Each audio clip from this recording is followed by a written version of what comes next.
আমি এখন আজকে বানাচ্ছি বেগুন ভর্তা। দেখো কি করে করতে। প্রথমে একটু বেগুনটাকে চিড়ে নেবে, সেটা আগে হয়ে গেছে, আমি দেখাতে পারিনি তোমাদের বন্ধুরা। তারপরে কটা রসুন মধ্যে ঢুকিয়ে দেবে, ঠিক আছে, এবং লঙ্কা। তারপরে একটু তেল মাখিয়ে দেবে, টমেটো এবং বেগুনটাকেও একটু ভালো করে তেল মাখিয়ে দেবে গাটায়, ঠিক আছে।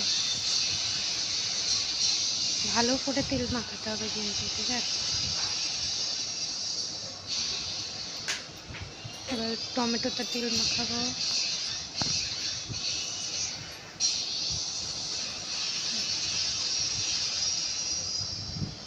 তেল মাখানো হয়ে গেছে। এবারে আমি একটু ফ্রাই করে নেব গ্যাসের পর বসিয়ে। দেখুন, হালকা করে গ্যাসটা চালাতে হবে আস্তে আস্তে, ডিম করে দিয়ে।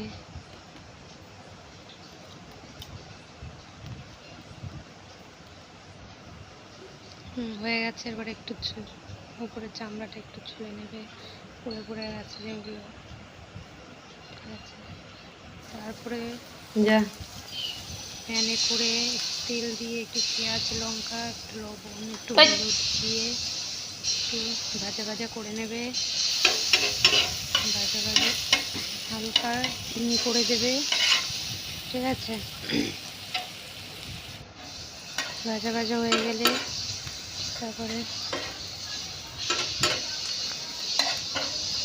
আর একটু ভাজা করে নেবে, একটু লালচে হবে, ঠিক আছে, লাল হবে।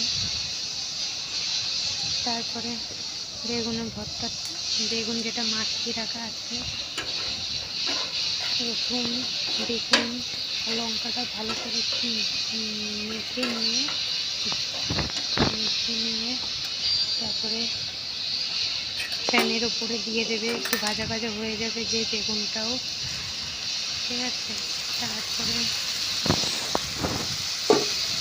হয়তো তোমাদের বোঝাতে পারছি না ঠিক করে, একটু রেসিপিটা একটু বুঝে নেবে, তাহলেই তোমরা বুঝতে পারবে, ঠিক আছে। কারণ আমি নতুন করছি তো, আমি বুঝতে পারছি না কেমন করে কী করতে হবে, ঠিক আছে। এবার হয়ে গেছে মাখা। তারপরে আর উপর থেকে একটু ধনে পাতা আগে থাকতে একটু কুচিয়ে রেখে দেবে, তারপরে একটু ধনে পাতাটা দিয়ে দিলাম, ঠিক আছে। এবার হয়ে গেছে আমার রেসিপিটা।